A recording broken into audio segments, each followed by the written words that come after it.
Welcome. This is Carol Mixon from SkillCheck. Today we're going to be talking about documenting property incidents. I kind of like this topic. It's kind of fun and it'll be interesting, I think. It's interesting because the reason for incident reports is pretty self-explanatory. You really want to identify problems and issues at the storage property. And there could be a variety of issues like theft, the customer's locked inside after gate hours, anything that's weird that happens at the store. It could be a customer complaint of missing items. Maybe the manager finds a space with no lock, yet the customer didn't move out with some kind of notice, so you need to do a report for that. So I've got a video I'd like you to watch. Let's see what you think. Crime Stoppers in the Sault Ste. Marie Police Service are looking for your assistance to identify the suspects involved in this incident of break-in, enter, and theft. On April 22, 2019, two unknown males entered Vulture Self-Storage located on Queen Street East and pried open a storage unit. Once inside, the suspects stole two Sportec mountain bikes and one Schwinn mountain bike for a total value of approximately $800. If you have information about this crime or any crime, call Crime Stoppers at 705-942-7867 or 1-800-222-8477. You can also click the Submit a Tip button found on our website, SueCrimeStoppers.com, or download the P3 app. With Crime Stoppers, you remain anonymous and are eligible for a cash reward of up to $2,000. Together, let's solve crime and make Sault Ste. Marie and Algoma District a safer place. So I think what's interesting about that is, to me, it looked like they knew what they were looking for. They went to the particular unit, and I think they just knew what they were looking for. So it's never fun, is it? It's kind of weird. So claim predictors. Incident reports are the #1 predictor of claims. So what insurance people realize is that if you have a bunch of incident reports, you may think, oh gosh, if I have a lot of incident reports on this issue, maybe there could be a problem. For example, if 10 people kind of had a slip and fall in the same area, it's only a matter of time before that results in some kind of insurance claim or lawsuit. So those incident reports really allow supervisors also to identify problem areas and trends within the organization. So you kind of need to brainstorm ways to tackle those issues and to save claim costs by implementing preventative measures and stop repetitive losses. So it's a really good idea.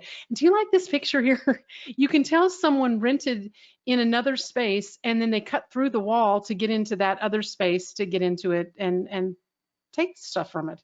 Yeah, they've thought of all kinds of different ways to do things. Practice good security measures. Remember to do daily lock checks and only sell high security locks.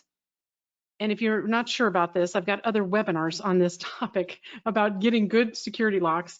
And check the walls and the fencing for breaches around the property. And when able, do a security check around the property, especially when there's problematic customers that are on site, because you kind of know who those people are. And so keep an eye out. So one of the things I want to include is an actual incident report. And if you would like one of these from my office, we'd be happy to send it to you free of charge.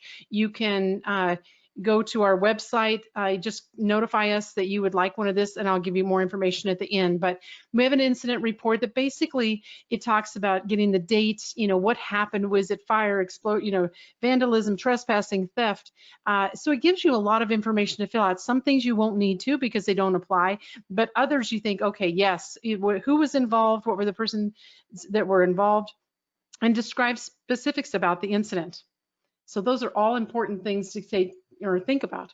And remember, risk management is interesting because it's my least favorite question to ask my managers is, why is this the first time I've heard about this issue?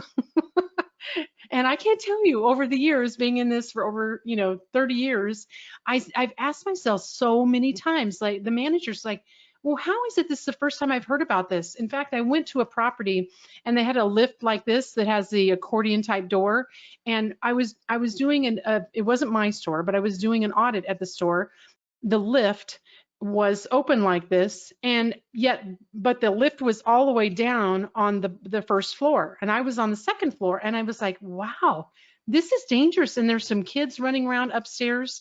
And so I immediately tried to shut it all the way, and it wasn't shutting properly. It wasn't working properly, the way it should have worked. And so I went down and asked the manager, so I said, hey, what's up with the lift? I said, you've got kids up there that are running around, and they were, messing around with this when I came around and saw them. And I said, I thought the lift was up when it was actually down. They can get hurt, and it could be a serious problem. And they said, oh yeah, we've made several calls and nobody's come out to fix it. And I'm like, wow. I said, okay, I think you've got some of those little pylon things we can put out there. That would be helpful. And let's get something to tie it off so it shuts, and then put it out of order. And they said, well, it's really not out of order. I said, it's out of order if it's not working properly. So you want to make sure that your risk management is all about being proactive, right? But you can expect there's certain preventative actions that you can do, but you don't know what's going wrong until you get out to your property and find out. So walk that property daily. And I know some of you are like, oh no. Gather witness and victim information. I have a really good story to tell you, because I had a store in Stockton, California, and a customer came in. It had been raining. We had a rug outside and a rug inside, and we had a cover that was over the door. And the person came in, and she slipped on our floor, our tile floor, even though we had a rug right in front of the door. As soon as she hit the other one, she slipped and fell. So, but my manager, she was kind of a young girl, and she said, there was something fishy about it. She goes, I just didn't like it. And she said, I asked the lady to lift up her shoes, and she took a picture of them and she put it with her incident report. I was like, this girl, I think she was like 20 or 21 at the time. I was like, how did you have the presence of mind to take a picture of her shoes? And so she went to her insurance company, and her insurance company called our insurance company, and we had this big go around, and they looked at the incident report, and our insurance company said, no, we think this lady, we don't believe that this was a fall. It looked like it was intentional, and she did it purposely, and we did some background checking, and she'd done it at other places. So it just kind of went out of the I was just excited because, like, yay, nothing happened to us. We finally made it through something like that without ever having to pay something out. So you want to remember, gather detail and be really thorough in your investigation. You want to take photographs, get names, addresses of other people that were there, or witnesses, or the people that were the victims, and get a list of missing property if there is something that's actually missing. Also, video surveillance. We have video surveillance at most storage properties, so learn how to use the stuff. It's so frustrating to me that the managers don't know how to use a DVR, how to look back at anything. They're like, yeah, we don't really know how to do that, or how to make a copy of it and save it to the cloud. And you want to do things like that and make multiple copies if you need to. But don't give any footage to a media or other person, except the storage owner's supervisor. That is saved for someone else. We want to keep that in case we need it. Be concise when you're filling out these incident reports and all the information. Don't use vague language, and never lie about something that happened. I mean, if just like I told my manager, I said, I really like the fact that you said she wiped off her feet first, and then she, as I watched her, she then kind of acted weird and then slipped funny. And I loved the way she wrote it correct, what she thought she saw. And I didn't change a bit of it. I didn't tell her, oh, you ought to put this on there or that in there. But I wanted it to be exactly in the employee's words, right? So even if your employer might, feel like they put it in a negative light, at least you're being accurate. Because putting false information in an incident report like that will only cause more damage later if it's proved to be untrue. So keep photos in a really safe place. You might, save them again to the cloud, multiple copies if you need to, or download them to safe place. Also contact your supervisor or owner to get help if you're not sure what to do on any kind of incident or problem that happens.